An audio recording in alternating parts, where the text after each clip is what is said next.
देखिए सर, जो ये जातियों की गोलबंदी, इसका खोखलापन एक और दिखता है, बहुत बड़ा खोखलापन हुँ, इसका दिखता है। जब ये हुँ, जा 85% गिनते हैं तो पूरे मुस्लिम आबादी को अपने साथ गिनते हैं।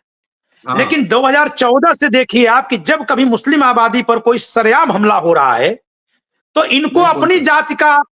अपनी जात के बिखर जाने का मतलब इनकी अपनी खुद की जात पर इन नेताओं के भरोसा नहीं है कि अगर ये मुस्लिम के पक्ष में कहीं खड़े हुए तो इनकी जात के जो जिसके ऊपर ये खड़े हैं, कहीं वो भी धर्म की तरफ ना भाग जाए। क्योंकि आप जब जात के आधार पर किसी एक का विरोध करेंगे, तो चाहे जितने नारा लगा लीजिए, एक जात से दूसरे जात के भी टकराव का इतिहास है।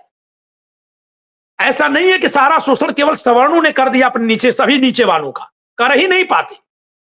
सब अपने से नीचे नीचे नीचे का शोषण किए हैं। बीजेपी ने इधर एक और बड़ा काम किया, शिवसेना को निगल गई। अब शिवसेना हिंदुत्व की राजनीति नहीं कर सकती। जिसके पास संसाधन का बहुत बड़ा हिस्सा है और इसके बावजूद भी वो अपनी सत्ता बनाए रखने के लिए उस कुर्सी को छोड़ दे रहा है, जिस कुर्सी को छोड़ने के लिए कोई हिम्मत नहीं कर पा रहा है, गठबंधन तक नहीं हो पा रहे विदर्भ हैं, सीटों के विदर्भ बंटवारे पर विदर्भ मारामारी हो जा रही है। तो हुँ, फिर ये जातीय ध्रुवीकरण का उपाय जो है, धार्मिक गोलबंदी के का मुकाबला करने में तो किसी काम नहीं आएगा। दलित नेताओं के नेतृत्व में जितनी पार्टियां बनी, वो उस तरह से सवर्णों का विरोध करने के बाद भी ओबीसी समाज या अपने बगल के दलित जातियों का के समाज का, नेताओं की बात नहीं कर रहा हूं, समाज का उस तरह समर्थन नहीं पाई जैसे कि ओबीसी जातियों से को दलित समाज का समर्थन मिला।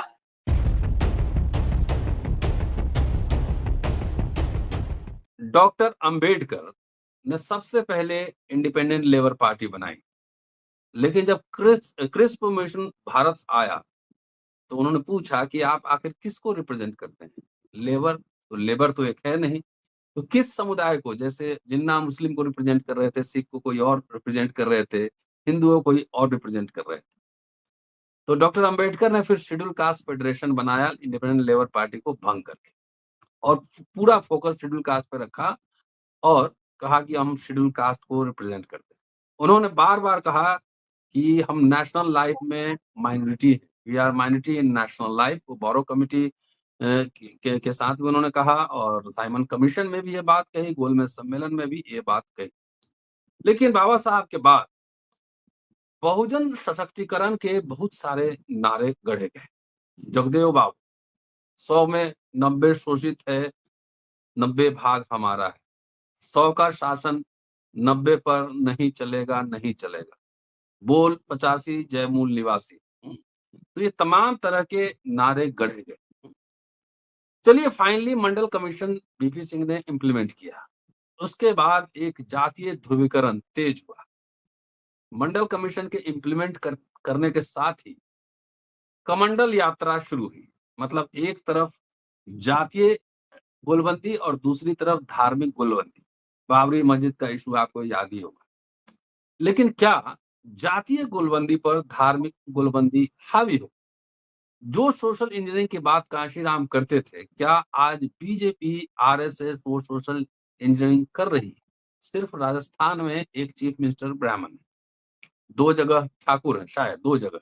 एक यादव है, एक सैनी इधर जहाँ तक मैं इधर जाना है। तो क्या ये ध्रुवीकरण की टेक्निक आरएसएस, बीजेपी ने सीख ली? यहाँ ये बताना ज़रूरी है कि भारत या दुनिया में कहीं भी भारत में कुछ ज़्यादा है कि एक इंसान बहु-पहचान, मल्टी आइडेंटिटी के साथ पैदा होता है। उसमें जाति भी है, धर्म भी है, भाषा भी है, क्षेत्र भी है, खान-पान भी है, Hindu food, Muslim food, south Indian food, north Indian food, तमाम सब कुछ एक साथ है। क्या इस समय जो माहौल है जिस तरह का देखने में और जो लोग मैं इसलिए ये बात कह रहा हूँ कि मंडल कमीशन में सिर्फ 1.5 रिकमेंडेशन लागू हुए 40 में से। लेकिन समाज उतना तत्पर नहीं था। संख्या की बात होती है कि हम 85 हैं, हम 90 हैं, तमाम ये सब बात होती है। क्या वो 90-85 जातीय आधार पे ही सही अपने हक-हकूक के लिए यूनाइटेड है? क्या कोई मूवमेंट है? इसके बरअक्स जो धार्मिक अस्मिता आरएसएस, बीजेपी धार्मिक अस्मिता की पहचान है, क्या वो ज़्यादा हावी है? क्या दलित, पिछड़े सिर्फ जाति के आधार पर उनकी पहचान है या उनकी धार्मिक पहचान है? क्या आरएसएस, बीजेपी बहुत तबियत से उनके अंदर जो धार्मिक पहचान है, उसको उभारने की कोशिश कर रही है? कई जगह सांप्रदायिक पोलराइजेशन हुआ, दंगे भी हुए। उसमें देखा गया कि ज्यादातर उसमें दलित पिछड़े समुदाय के लोग शामिल हैं। आज चर्चा इसी विषय पे। दोस्तों, रतनलाल बोल रहा हूं और आप देख रहे हैं अम्बेडकर नामा। पंकज त्रिपाठी साहब हैं, इनका यूट्यूब चैनल है द लॉजिकल इंडियन। कुछ रिसर्च उन्होंने किया है और पूरा संविधान के हवाले से भी बात होगी, और कैसे मल्टी आइडेंटिटी में कौन सा आइडेंटिटी प्राइमरी होगा, ये काल समय संदर्भ पे बहुत कुछ डिपेंड करता है। पंकज जी से अगले 25 से 30 मिनट तक चर्चा इसी विषय पर। स्वागत है पंकज जी। नमस्कार सर। इनिशियल बैकग्राउंड मैंने दे दी। जी सर, ये कितनी तकलीफदेह बात है। एक बौद्धिक चिंता का विषय है और चिंतन करने का आधार है कि बाबा साहब ने जब कार्य के आधार पर अपने वर्ग का उल्लेख किया कि मैं मजदूरों का रिप्रेजेंटेटिव हूं, जी। तो उनको सुनने से इस आधार पर मना किया गया कि नहीं, आप किसी जन्म आधारित वर्ग के प्रतिनिधि के रूप में बताइए कि इनमें से किसके प्रतिनिधि हैं, क्योंकि मजदूर तो कर्म आधारित हो गया, जबकि वो कर्म व्यवस्था उस समय जन्म से ही जुड़ी हुई थी। लेकिन कर्म को मान्यता नहीं दी जा रही थी, जन्म को मान्यता दी जा रही थी और कर्म को उसी पर वैधानिक ठहराया जा रहा था। वह विदेशी थे, उन लोगों को हर वर्ग के प्रतिनिधियों से बात करनी थी जो जन्म पर आधारित थे, जो मान्यताओं पर आधारित थे, जो धर्म पर आधारित थे। उनको कर्म के आधार पर प्रतिनिधियों से बात नहीं करनी थी। इस नाते बाबा साहब को अपना वो लेबर पार्टी हटा करके फिर SC/ST कास्ट फेडरेशन बनाना, पार्टी बनानी पड़ी। Schedule caste federation, schedule caste federation. जी, फिर उनको शेड्यूल कास्ट फेडरेशन अपनी पार्टी का नाम रखना पड़ा, बनानी पड़ी। तो ये अपने आप में एक बाध्यता है, क्योंकि अगर बाबा साहब की लेबर पार्टी से सोचा जाता तो आज के समय पर दूसरे जातियों के लोग भी जब लेबर कम्युनिटी में जा रहे हैं तो वो पार्टी आज उनका भी रिप्रेजेंटेशन कर रही होती। खैर, आपने एक बात रखी है कि कोई एक व्यक्ति एक ही तरह की पहचान लेकर नहीं पैदा होता, न तो जीवन में उसकी एक ही पहचान होती है। जैसे हम जो यहां बैठे हैं बुद्धिजीवी हैं, हम जो यहां बैठे हैं पुरुष हैं, हम जो यहां बैठे हैं यूट्यूबर हैं, इन 3 आधार पर तो हम दो एक साथ हैं। हम दोनों जो बैठे हैं शिक्षक हैं, इन 4 आधार पर एक साथ हैं। लेकिन अभी हो जाएगा कि वर्ग के आधार पर तो हम ब्राह्मण हैं और आप दलित हो जाएंगे। तो कहीं कहीं विभाजन हो जाता है किसी एक आधार पर, धार्मिक मान्यताओं के आधार पर। तो अब सवाल यह है कि जनता तो वही है और उसी जनता को वोट में बांटना है। जब कभी कोई व्यक्ति जातीय ध्रुवीकरण की बात कर रहा है तो उसी समाज की जातियों को पकड़ रहा है अपनी तरफ, और ध्रुवीकरण का मतलब होता है, गोलबंदी का मतलब होता है कि कुछ को निशाने पर रखकर आधे से अधिक को अपनी तरफ ले आना, जिससे कि वोट में हम भारी पड़े। इसीलिए जातीय गोलबंदी की गई, और ये जातीय गोलबंदी मूलतः सवर्णों के खिलाफ की गई, जिसमें जो बहुजन राजनीति चलिए खासकर बाम सेफ की, उसका तो नारा ही था कि तिलक तराजू और तलवार इनको मारो जूते चार। तो तिलक, तराजू और तलवार ये तीनों ही सवर्णों के प्रतिनिधि थे, उन्हीं के प्रतीक चिन्ह है। बाम सेफ का या बसपा का उदय, जहां तक मुझे ध्यान है, बाम सेफ ने नहीं दिया था, किसी चुनावी प्रचार में किसी ने दिया था। जी सर, चुनावी प्रचार में दिया गया, लेकिन क्या बाम सेफ ने खंडन किया? तो हम उस विचार पर चल रहे हैं, जब खंडन नहीं किया, इतने आपत्तिजनक नारे का खंडन होना चाहिए था। क्यों होना चाहिए था? क्योंकि हमको बदलाव करना है, बदला नहीं लेना है। अगर बदलाव की बजाय बदला लेने की बात कहीं भी होगी तो कौन किसे नाजायज कह पाएगा?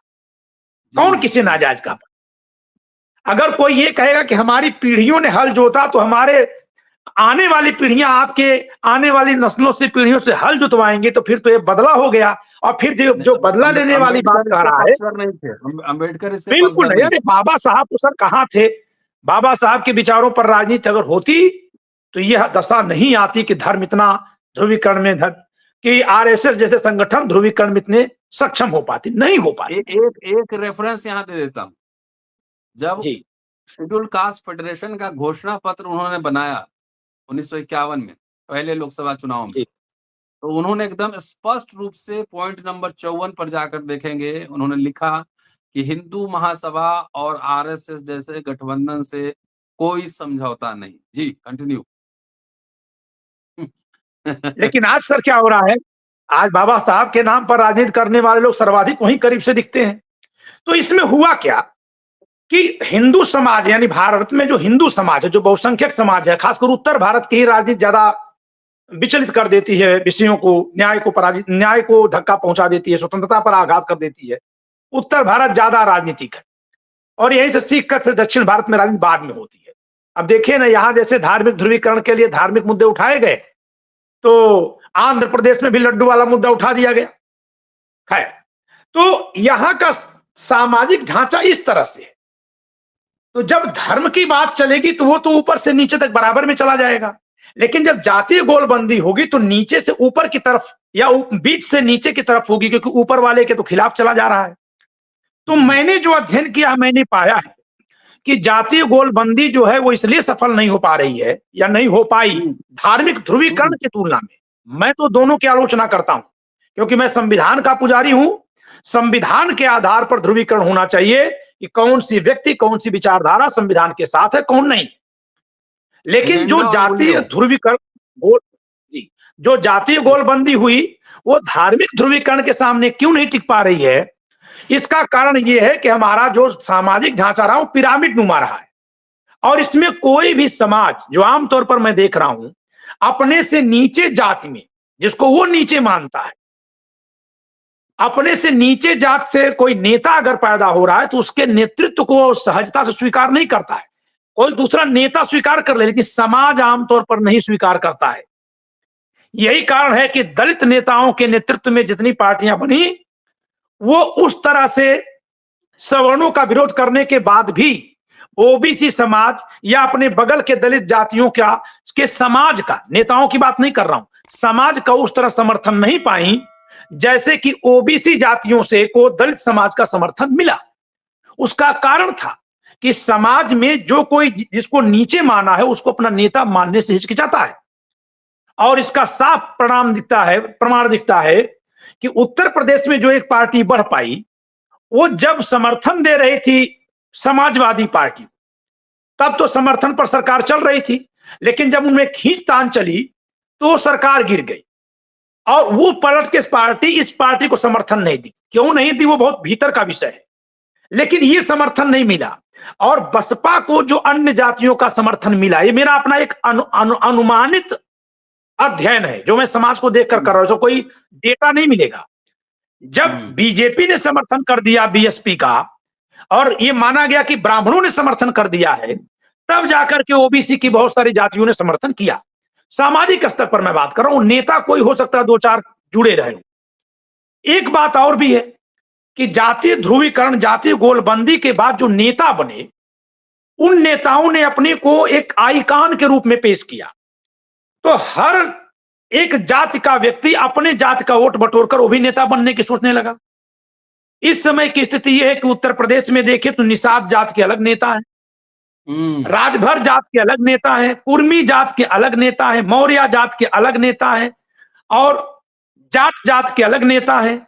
और ये जितने नेता हैं, इन नेताओं को अगर गिन लिया जाए, हम अखिलेश यादव और मायावती जी को भी छोड़ रखते हैं, इनको बड़ी पार्टी मान ले रहे हैं, इनको भी छोड़ रखते हैं, मानते हैं कि सबके नेता है, मान लेते हैं 15 के विरोध में सबके नेता, क्योंकि इनका जन्म ही 15% के विरोध में हुआ।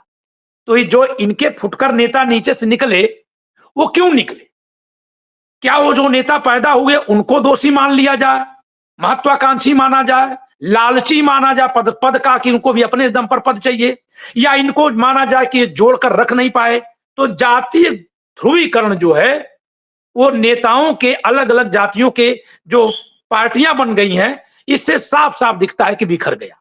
और ये न केवल बिखरा है, बल्कि यही जाकर धार्मिक ध्रुवीकरण वाले राजनीतिक पार्टी के साथ वोट लड़ रहे हैं, चुनाव लड़ रहे हैं, ये उधर खड़े हैं। तो आखिर ऐसा ये क्यों कर रहे हैं? अगर जातीय ध्रुवीकरण के हम ताकत को देखें उस एंगल से, तो ये सवाल बहुत बड़ा है। क्योंकि हम लोग जितनी भी राजनीति कर रहे हैं, जब भी संविधान पर हमला हो रहा है, खतरा हो रहा है, लोकतंत्र कहीं छलनी हो रहा है, कहीं किसी के अधिकार की हकमारी हो रही है, तो हम लोग इसका उपचार जो है जातीय ध्रुवीकरण में ही खोज रहे हैं। ज्यादातर बुद्धिजीवी लोग, ज्यादातर वो फौरन इसको वही पुराने नारे पर ले आ रहे हैं कि 100 में 90 शोषित है तो 90 भाग हमारा है, जिसकी जितनी संख्या भारी उसकी उतनी हिस्सेदारी। इन्हीं नारों पर लोग जा रहे हैं। तो जब इस नारे पर जा रहे हैं जी शोषितों का सर। भी धर्म होता है, शोषितों का भी हाँ, धर्म तो होता है। बिल्कुल बिल्कुल उस धर्म को लेकर चला जाए। दरअसल सर इसमें एक बहुत बड़ी समस्या ये मुझे देखने को मिली कि हिंदू समाज का बहुत बड़ा ऐसा तबका है जो जात की सत्ता आने पर या जात की राजनीति ताकतवर होने पर उधर रहता है, और धर्म की सत्ता आने पर धर्म की राजनीति ताकतवर होने पर उधर रहता है। अब अगर हम मान लें कि धर्म की राजनीति का नेतृत्व जो है 15% की आबादी कर रही है, तो 15% ने अपने को वोट बैंक बना रखा है। वो कुर्सी सीधे नहीं ले रहे हैं, जो बीच वाले हैं उन्हीं से कहते हैं कि तुम वहां लड़ोगे, हार रहे हो, मेरे साथ आओ, मैं तुमको मंत्री मुख्यमंत्री बना दूंगा। जबकि जो जाति ध्रुवीकरण वाले नेता हैं वो बड़की कुर्सी जी। अपने लिए रखते हैं खुद रखते हैं। तो एक बहुत बड़ा कारण ये भी दिख रहा है। 15% के पास भारत के संसाधन का बहुत बड़ा हिस्सा है। वो पूरा व्हाट्सएप यूनिवर्सिटी भी चला बिल्कुल। सकता है, मीडिया तो, भी चला तो सकता सर है, जो स्टॉक तो जिसके मार्केट पास कंट्रोल कर संसाधन का सकता है। बहुत बड़ा हिस्सा है, जिसके पास संसाधन का बहुत बड़ा हिस्सा है, और इसके बावजूद भी वो अपनी सत्ता बनाए रखने के लिए उस कुर्सी को छोड़ दे रहा है, जिस कुर्सी को छोड़ने के लिए कोई हिम्मत नहीं कर पा रहा है, गठबंधन तक नहीं हो पा एकदम, रहे हैं, सीटों के एकदम, बंटवारे पर एकदम। मारामारी हो जा रही है। तो फिर हुँ, ये जातीय ध्रुवीकरण का उपाय जो है धार्मिक गोलबंदी के का मुकाबला करने में तो किसी काम नहीं आएगा। मैं तो हुँ, हर बार वीडियो बनाता हूं, उत्तर प्रदेश से बिहार तक के सारे जो छोटे छोटे जातियों के नेता हैं, इनकी पार्टियों को देख लीजिए। इसके अलावा धर्म में एक और बड़ी ताकत है। हिंदू धर्म में जो धर्म ग्रंथ लिखे हैं, जो अवतार दिखाए गए हैं, उसमें से अलग अलग जातियों के हैं। हुँ, अब जैसे राम के नाम पर छत्री जुड़ जाएंगे, कल मथुरा का आंदोलन तेज कर देगी बीजेपी, तो यादव लोग जुड़ जाएंगे। याद है। जुड़ जाएंगे। मोहन यादव को तैयार कर लिया गया है। आखिर यादव समाज जो है सबसे मुखर रहा है ब्राह्मणवाद के खिलाफ लड़ने में, लालू यादव और मुलायम सिंह यादव के माध्यम से, खासकर लालू प्रसाद यादव के माध्यम से। लेकिन हरियाणा का यादव तो उसे ही वोट दे रहा है जिसे लालू प्रसाद यादव जिसके विरोध में खड़े होते हैं। मध्य प्रदेश का यादव भी वही वोट दे रहा है। तो वो जहां धर्म के साथ जाना आसान है वहां खड़ा हो जा रहा है, जहां जातीय गोलबंदी में वो फायदे में है वहां खड़ा हो जा रहा है। छोटी छोटी जातियों की हम बात कर लें, डोम जाति है, उनके कल्याण की कोई बात नहीं, कहीं कहीं कोई करता अलग से। अभी डोम जात के लोग मेरे साथ बहुत बड़े पैमाने पर जुड़े हैं वीडियो देखकर। वो कहते हैं कि सर हमारा पुश्तैनी पेशा पारंपरिक था, डलिया बनाना, सूप बनाना, बांस फोर भी कहते हैं, बांस से काम करते थे। अब आज जो आधुनिकता आई है तो बांस की दौरी, डलिया, सूप, चलनी कोई लेता ही नहीं। खत्म। और हमारे पास इतना साधन ही नहीं कि हम चाय की दुकान खोलें, और खोल देंगे तो कोई नहीं पिएगा। उस जात के लोगों ने तो यहां तक कहा कि हमसे जो जो जो ऊपर जो सबसे नीचे चुकी हम है साहब, तो हमसे ठीक ऊपर वाले भी चाय नहीं पिएंगे हमारा। और हमारे लिए जो कहीं सफाई का अवसर था वो भी जो है सवर्ण उसमें घुस गए और ऊंचे जात के लोग घुस गए, तो जो हम उसको सफाई का वेतन बढ़ाने के लिए हड़ताल करते थे वो भी नहीं कर पा रहे हैं। तो और दूसरी तरफ जब धर्म वाले उनके घर जाएंगे तो कहेंगे अरे भाई आप तो उस डोम राज के वंशज हैं जिनके यहाँ राजा हरिश्चंद्र नौकरी किए थे। वो एकदम काशी गदगद नरेश हो जाएंगे। का काशी काशी नरेश नरेश हैं। और सर मैं परंपरा बता रहा हूं कि साइकोलॉजिकल अभी हम लोग भी साइक साइकोलॉजिकल जो है ना साइकोलॉजिकल, मसाजिंग होता है। हाँ, ईगो जी, मसाजिंग। अभी जैसे भगवान शिव का उनको एक अंश माना जाता है डोम जात के लोगों को, धार्मिक मान्यता यही है, क्योंकि संहार के देवता भगवान शिव हैं। अब मैं ऐसी बातें हुँ, करता हूं तो कुछ लोग वीडियो पर लिखते हैं कमेंट पर कि ये धर्म की चर्चा क्यों करते हैं। अरे आपने चर्चा बंद कर दी, इस नाते भारत सुनना नहीं बंद कर दिया, न समझना बंद कर दिया, न उसको सुनाना और समझाना अभी आवश्यक नहीं है। दिमाग खोलने के लिए सब बातें की जाती हैं। एकदम, एकदम तो मिथ के वहां थ्रू पर हिस्ट्री समझना है। मिथ के थ्रू, मिथ के थ्रू असर उस मिथ को वो व्यक्ति मान रहा है, मान रहा है। वो व्यक्ति मान रहा है, तो वो क्यों नहीं जुड़ रहा है ये हमको सोचना पड़ेगा। तो वहां हमने ये देखा कि उनको अगर एक लाइन बोल दिया जाए कि भाई हम तो ब्राह्मण होकर के भी अपने परिवारजनों की अगर शव को लेकर जाते हैं मणिकर्णिका घाट पर तो आग मांगने की परंपरा है। मैं स्वयं गया हुँ, हूं अपने दादी का शव लेकर के, पिताजी का भी मैं लेकर गया। तो जी। मणिकर्णिका घाट पर बनारस में जब दाह संस्कार होता है तो अग्नि जो है डोम महाराज से मांगी जाती है। वहां उनको एकदम, डोम एकदम। महाराज कहते हैं। और हुँ, वो पूरा मसनद लगा के बैठे होते हैं, उनको प्रणाम करना पड़ता है, वहां वो ब्राह्मण से बड़े हैं। अब ये लाइन बोलते ही सारे डोम समाज के लोग क्या कहेंगे कि एकदम शीर्ष हुँ, पर ब्राह्मण है उसकी पूजा होती है, लेकिन ब्राह्मण हमारी कर दिया तो ऊपर हो गए। तो हुँ। ये जो सम्मान पाने का भाव है, ये चीजें तो धार्मिक ध्रुवीकरण में धर्म का जो पुट है वो बहुत ज्यादा मजबूत है। और बीजेपी ने इधर एक और बड़ा काम किया, शिवसेना को निगल गई। अब शिवसेना हिंदुत्व की राजनीति नहीं कर सकती। जो कोई भी विकल्प थे इस धर्म की राजनीति के, सबके मुंह बंद कर दिए गए। जबकि जातीय ध्रुवीकरण, जातीय गोलबंदी की राजनीति करने वालों की संख्या दिन प्रतिदिन बढ़ती गई।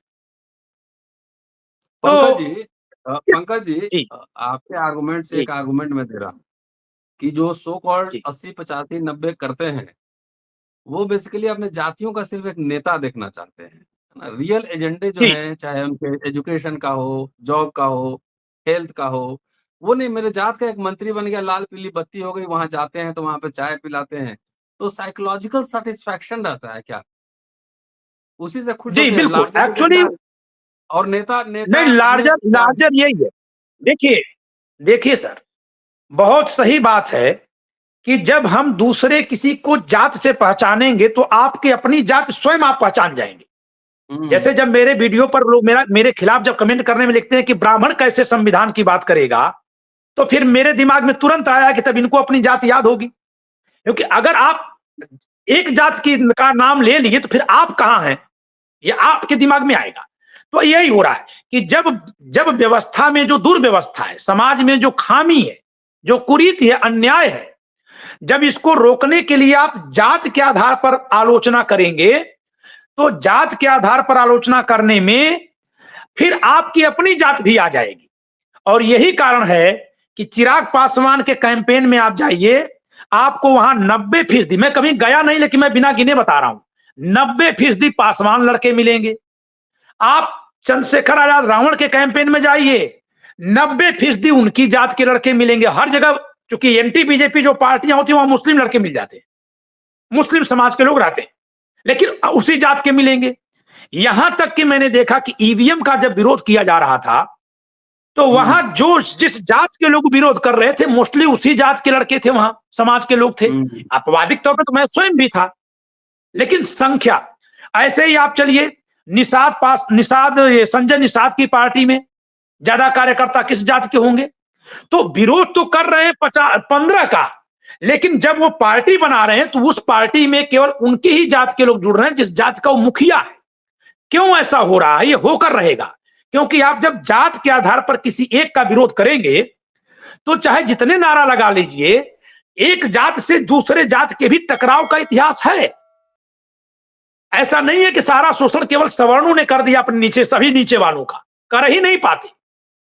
सब अपने से नीचे नीचे नीचे का शोषण किए हैं। जो समाज आज अछूत बनाया गया था, आज एक भी दलित सीएम नहीं है भारत में। जी ये बड़े दुर्भाग्य की बात है कि एक दलित सीएम नहीं है। लेकिन सर उससे बहुत बड़े दुर्भाग्य की बात है कि एक दलित को जब राष्ट्रपति बनाया गया है, तो वो राष्ट्रपति महोदय बनने के बाद जहां कहीं भी दलित होने के नाते उनको रोका गया, उस पर भी आवाज नहीं उठाए। और जहां कहीं दलितों पर अत्याचार हुआ उस पर कोई सांकेतिक बयान भी उनके नहीं आए, न उसका कोई उपाय आया, बल्कि उन्होंने अपने प्रतीक का, अपने पद का प्रयोग, जहां तक मेरा मानना है, मैं वन नेशन वन इलेक्शन से बिल्कुल सहमत नहीं हूं। संविधान के विद्यार्थी के नाते ये लोकतंत्र को दफन करने वाला है। और इसको आज की सरकार और निर्वाचन आयोग भी प्रमाणित कर रहा है कि 3 राज्यों 4 राज्यों में चुनाव तो एक साथ नहीं करा रहे हैं, तो फिर कैसे पूरे देश का चुनाव कराएंगे? इसका मतलब है कुछ घपला घोटाला करने की पूरी योजना है। और इस पर बिना कोई अपनी चर्चा किए, कोई बिना अपनी बात रखे, हमारे पूर्व राष्ट्रपति महोदय वहां मुहर की तरह खड़े हैं, जो ये साबित कर दे रहे हैं कि जो आरोप उस जात पर गंदे तरीके के लगाए जाते हैं वही सही थे। कल को कालांतर में ये बात बोली जाएगी, बहुत तकलीफ होती है। और वर्तमान में तो एसटी समाज से जो है द्रौपदी मुर्मू जी महामहिम पद पर ये भी हैं, इन्होंने वहां पर चर्चा कर दी। कलकत्ता की चर्चा हो गई, कलकत्ता की घटना इनको दिख गई और उस पर पूरे मुखर होकर बात की।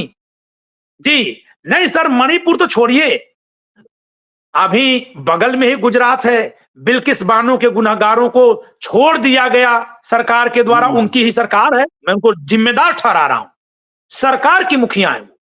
भारत की गृह मंत्रालय के कहने पर बिल्किस बानो के गुनहगारों को छोड़ा गया। उन गुनहगारों को जिन्होंने एक महिला, गर्भवती महिला के साथ बलात्कार किया, उसका गर्भ मर गया, उसकी 3 साल की बच्ची को जमीन पर पीट पीट कर मार डाले उस महिला के सामने, और उसके परिवार के 11 लोगों का वहीं कत्ल किया। वो पूरा परिवार बेगुनाह था। ऐसे दोषियों को छोड़ा गया है जिस समय जिस सरकार की ओर से। उस सरकार में राष्ट्रपति के तौर पर द्रौपदी मुर्मू जी बैठी हैं, वो महामहिम है, उनकी कोई जिम्मेदारी नहीं है। लेकिन जब वहां जिम्मेदारी वो नहीं समझ रही हैं, तो बंगाल पर टिप्पणी कैसे कर रही थी? ये बहुत बड़ा सब। क्या ये टूल है केवल? और अगर ये टूल हैं, तो जब जात के नाम पर बैठाया जा रहा है, प्रधानमंत्री ने कहा था कि हम तो एसटी समाज के लोगों को सम्मानित करने के लिए इनको राष्ट्रपति बना रहे, इस तरह की बातें आई हैं, तो कल को उस एसटी समाज पर लांछन नहीं लगेगा कि तुम्हारा इतना भारी योगदान है, तुम्हारी इतनी औकात है कि तुमको हम जहां बैठा के जो कहेंगे वही करोगे? यही तो कहा जाता है, यही तो लांछन है कि इनके अंदर कोई मेधा नहीं होती है, इनके अंदर कोई क्षमता नहीं होती है। तो वैसे किसी व्यक्ति को ला करके वहां बैठाया जा रहा है। तो सर, अगर इसी तरह से कोई सीएम भी दलित बनाना हो तो मैं उससे संतुष्ट नहीं। बस मैं नहीं, यही कहना चाह रहा हूं। मैंने फिर हमारे लिए सीएम पीएम आप ही जैसे बुद्धिजीवी लोग हैं कि जो दहाड़ करके लोकतंत्र का असली उपयोग कर रहे हैं और अपनी अधिकार का पूरा प्रयोग निज पर दायित्व लेते हुए, जोखिम लेते हुए स्वयं पर, समाज के लिए आप कर रहे हैं। मेरे कहने का मतलब ये था कि सब कुछ सांकेतिक ही है, तो दलित लोग तो पीएम बनाने के चक्कर में पागल हुआ पड़ा है, लेकिन आज एक सीएम भी नहीं है। मैं सांकेतिक तौर पे ही मैंने कहा है, वैचारिक तौर पे सर अभी जो नहीं लोग कहा। नहीं नहीं, बिल्कुल सर, सांकेतिक है। देखिए सर, जो ये जातियों की गोलबंदी, इसका खोखलापन एक और दिखता है, बहुत बड़ा खोखलापन इसका दिखता है। जब ये 85% गिनते हैं तो पूरे मुस्लिम आबादी को अपने साथ गिनते हैं। हाँ। लेकिन 2014 से देखिए आप कि जब कभी मुस्लिम आबादी पर कोई सरेआम हमला हो रहा है, तो इनको अपनी जात के बिखर जाने का मतलब, इनकी अपनी खुद की जात पर इन नेताओं के भरोसा नहीं है कि अगर ये मुस्लिम के पक्ष में कहीं खड़े हुए तो इनकी जात के जो जिसके ऊपर ये खड़े हैं, कहीं वो भी धर्म की तरफ न भाग जाए। ये कमजोर नेता है, इलेक्शन के ये समय सबके सब कमजोर नेता है, सबके सब कमजोर नेता है। किसी व्यक्ति की पहचान भारत के नागरिक के तौर पर है और सुरक्षा देना सरकार का कर्तव्य है। सरकारें ये डेटा निकाल कर नहीं काम करेंगी किसने वोट दिया किसने नहीं दिया। लेकिन आज देखिए कि एक तरफ जहां हत्या और बलात्कार के सजा याफ्ता राम रहीम को रोज बरोज पेरोल मिल रहा है चुनाव में भाषण देने के लिए, और वहां जेएनयू के तो कुछ बच्चों को बंद कर दिया गया है, आज तक उनको जमानत नहीं मिली। कोई नहीं पूछने वाला है। मिला जुला के पंकज जी, जो मेरी समझ आ रही है कि जातीय ध्रुवीकरण की एक सीमा है। नारों में 85% ठीक लगता है, लेकिन ऊपर से नीचे तक धार्मिक पहचान बनी हुई, टॉप टू बॉटम। जी, ब्राह्मण सबसे ऊपर है, लेकिन अपने पद पे नहीं चाहता है कि मैं पद पे रहूं। हमारा एजेंडा आगे चले, भले मोदी जी प्रधानमंत्री रहे तो या सर इस मामले में उसकी सारी नकारात्मकता के बावजूद भी वो त्यागी है ना। वो अपने उद्देश्य के लिए त्याग कर ले रहा है ना। आपका उद्देश्य सिर्फ पद पर बैठना हो गया। और सर एक बात और कह रहा हूं, कुछ चीजें झूठ बोली जाती हैं। जैसे ये कह देना मीडिया में केवल ब्राह्मणों का कब्जा, तो मीडिया बनाया किसने? जब सन 90 में मंडल कमीशन की रिपोर्ट लागू हुई है, उस समय जितने भी लोग आईएएस की तैयारी कर रहे थे, आरक्षण आने के कारण से, चाहे विद्रोह में गए या किसी कारण से जो छटे, उन लोगों ने 2 काम शुरू किया था, कोचिंग और मीडिया। ये दोनों प्राइवेट संस्थान थे। तो जो जहां बनाया, जैसे किताब जो आप पढ़कर लिख रहे हैं, तो उस फील्ड में आप आगे हैं, आपने इतना अध्ययन किया। सिर्फ कह देने से हर बात का विरोध इस तरह से नहीं हो जाना चाहिए। राहुल गांधी की मैं बात सुना, मिस्र यूनिवर्स कितने दलित हुए, तो आप इसका ये कहना बहुत उचित है। नहीं सर, ये गिनना भी उचित जी। नहीं सर मैं कह रहा हूं ये गिनती करना बहुत सही है कि मीडिया में कितने गैर ब्राह्मण, लेकिन ये ब्राह्मणों के दोष के रूप में अगर गिना जा रहा है, तो क्या करेगा वो मीडिया बंद करके कहते भैया दलित भैया आइए, यादव जी आइए, बैठिए। ऐसे कोई करेगा? ये कौन सी कल्पना कराई जा रही है? अनावश्यक हेट, और सुनने वाले ताली बजा के वोट दे देते हैं। जबकि इस पर क्या होना चाहिए कि एक अध्ययन होना चाहिए और फिर उनको आगे अपलिफ्टमेंट का रास्ता दिया जाना चाहिए, जो आजादी के बाद चलाया गया। पेंशन खत्म हो गई, आप बोलेंगे नहीं। सड़कों पर चलने पे टोल प्लाजा चल रहा लग रहा है, बोलेंगे नहीं। और मीडिया बना करके अगर कोई बैठा, कोचिंग खोल के कोई बैठा, तो आप उसको जात के आधार पर गिन लिए। तो जरा जात के आधार पर चल के गिनिए, इलाहाबाद शहर में लाला जात का शहर है सर, वहां सबसे ज्यादा लाला परिवार के लोग अविवाहित मिलेंगे, क्योंकि उस परिवार की टेंडेंसी परंपरा यह थी कि नौकरी पाने वाले की शादी होती थी। आरक्षण आने से चूंकि सवर्ण है उनको नौकरी नहीं मिली, या आरक्षण आने से पहले भी नहीं मिलती रही होगी। बहुत सारे लोग आज जो हम लोगों की उम्र के या हम लोगों से बड़े उम्र के हैं, कुंवारे हैं। मैंने पता लगाया इलाहाबाद में। नौकरी ही नहीं रहेगी, जी, चाहे आरक्षण या गैर आरक्षण, क्या 10% मिल गया जी, उनको उसमें। जी। अच्छा, अब सर ये है कि ये 10% भी झुंझुना है, ये सवर्णों को मूर्ख बनाने का झुंझुना है, क्योंकि दारू खाने खोले जा रहे हैं। अब तो सवर्ण बच्चे भी खूब पी रहे हैं, भरपेट पी रहे हैं। तो इसके बाद जब वो कोई बात कहेंगे तो आरक्षण के आधार पर झगड़ा होता था, समझिएगा सर। तो सवर्ण बच्चे ही आरक्षण के नाम पर झगड़ा कर रहे थे। जो 10% आरक्षण दिया गया है ना, ये सवर्ण बच्चों को हिंदुत्व की तरफ ले जाने के लिए दिया गया है, कि वो आरक्षण के नाम पर जो आरक्षित जातियों के लोगों से लड़ते थे वो बंद हो जाए। वो जैसे ही लड़ेंगे वो बोलेगा तुमको तो 10% मिला, तुम्हारी आबादी तो कुल 15% है, 10% मिल गया, हमें तो कम मिलेगा। तो वो चुप हो जाएगा, न उसको नौकरी मिलेगी न इसको मिलेगी, क्योंकि नौकरी है ही नहीं। तो ये वो, ताकि वो जात के नाम पर झगड़ा न करे, क्योंकि उसको हिंदू का मुखिया बनाना है। मैं फिर से वो बात दोहरा रहा हूं कि औसत तौर पर ब्राह्मणों का मोबाइल अगर देखा जाए तो मुसलमानों के खिलाफ हेट वाले मैसेज से भरे पड़े हैं। ये ब्राह्मणों के साथ हुआ है और बड़े खुश हैं, बड़े मस्त हैं। मिला जुला के जो है अभी बहुजन एक मिथ नजर आ रहा है, बहुजन कोई रियलिटी नहीं। एक एक जो है ना, सर इस पर भी मेरा एक शोध है छोटा सा, खराब बोल लीजिए पहले, मैं बोलूंगा। नहीं, वही वही वही सवाल, वही वही कह रहा हूँ। सर बहुजन शब्द बौद्ध साहित्य से लिया गया, गौतम बुद्ध का शब्द है। तो जी सर बहुजन शब्द गौतम बुद्ध जी से लिया गया, वहां से जुड़ा हुआ है। बहुजन शब्द कहकर फिर 85 कह देना और वो 85 में केवल जात के आधार पर रखना, ये तो गौतम बुद्ध के बहुजन का अर्थ हो ही नहीं सकता। गौतम बुद्ध साहब तो जात को मानते ही नहीं थे, वर्ण व्यवस्था को मानते नहीं थे, वो इसी पर तो उनका सारा आक्षेप है।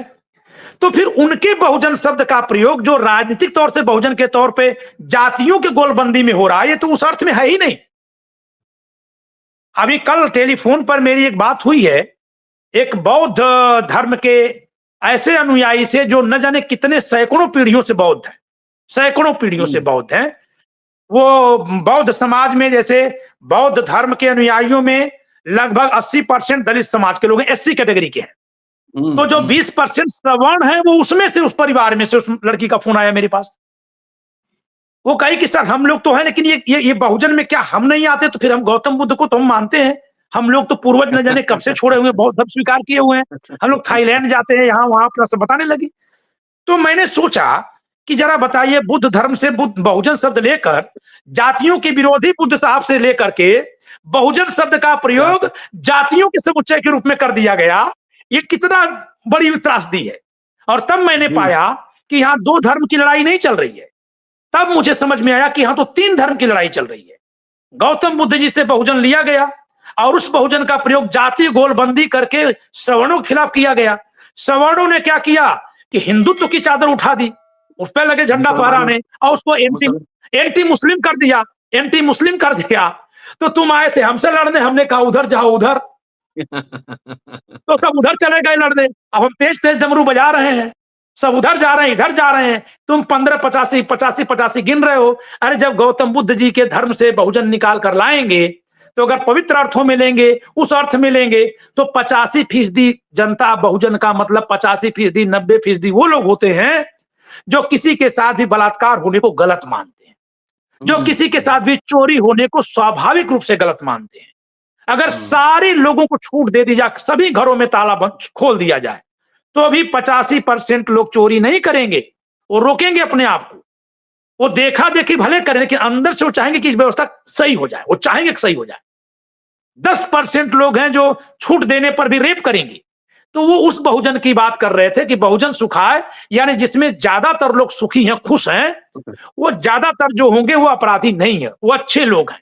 उसी के हिसाब से न्याय बनाया जाए, न कि जातियों की गोलबंदी की बात किए थे। तो धर्म से लेकर के भी बहुजन समाज का जो रूप गढ़ा गया, अगर इसको धर्म पर ही चला दिया जाए कि बहुजन तो गौतम बुद्ध जी द्वारा दिया गया है, बहुजन बहुजन गौतम बुद्ध द्वारा दिया गया है, तो जो काशीनाथ महाराज जो है डोम की बहुजन पूजा करते थे, राजनीति वो डोम करने समाज वाले लोग भी बुद्ध को नहीं मानते हैं, बहुजन राजनीति नहीं करने मानते, वाले लोग भी। बिल्कुल नहीं मानते।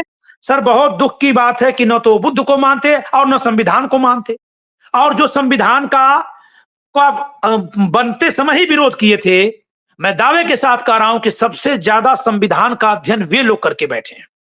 उनको जी। पता था कि जम्मू कहाँ कश्मीर ब्रेक को करना है, संविधान से जम्मू कश्मीर को कहाँ ब्रेक संविधान से करना है। बाहर करना।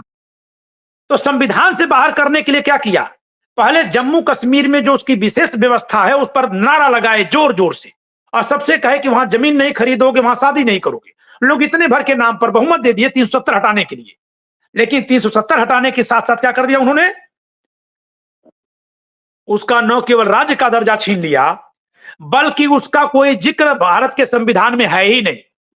उसको संविधान से ही बाहर कर दिया। मामूली अधिनियम से वहां संसद विधानसभा बन रही है, मामूली अधिनियम से वहां विधानसभा बन रही है, उसी मामूली अधिनियम से वहां एलजी की नियुक्ति हो रही है, उसी से मुख्यमंत्री और मंत्रिपरिषद बन रही है, जिसे संसद सामान्य बहुमत से जब चाहे तब पलट दी। यानी पूरे भारत में जिन 3 केंद्र शासित प्रदेशों में विधानसभा और मंत्रिपरिषद है, उनमें भी जो दिल्ली और पुदुचेरी में है, वो संविधान के भाग 8 में लिखी है, वो संविधान से शासित होती है। लेकिन जम्मू कश्मीर इतना बेगाना हो गया कि वहां की विधानसभा तक का जिक्र, वहां के लेफ्टिनेंट गवर्नर तक का जिक्र आपके संविधान से बाहर हो गया। जी तो पंकज जी। सर जरा मैं पूछूंगा उन पार्टियों से जो संविधान को कहती है खतरा नहीं है, खासकर बीएसपी से, आम आदमी पार्टी से, जेडीयू से, कि जब आप उस अधिनियम को समर्थन दे रहे थे 370 हटाने के नाम पर, जनभावना के आधार पर, तो आपने इसको देखा कि नहीं देखा? और अगर आपने देखा ही नहीं, तो आज आप कैसे दावा करते हैं कि संविधान खतरे में ही नहीं है, क्योंकि आप तो संविधान जानते ही नहीं। और जो बिगाड़ रहे थे वो खूब जानते हैं कैसे हमको इसमें हेरफेर करनी है। अब इसका सर अगला एक प्रभाव भी बताऊंगा ताकि ये बात निकल कर आए। उसी तर्ज पर इन्होंने जब एक देखा कि पूरे प्रदेश को एक केंद्र के अधीन लाया जा सकता है, उस प्रदेश को जिसको हम कभी चुनाव से जीत नहीं सकते, तो इसीलिए यूनियन टेरिटरी बना दिया और उसको एक अधिनियम के जरिए संविधान से बाहर कर लिया। अब सामान्य अधिनियम से चल रहा, संविधान से बाहर है व्यवस्था वहां की। यही राग अलापी गई है बिहार के सीमांचल की।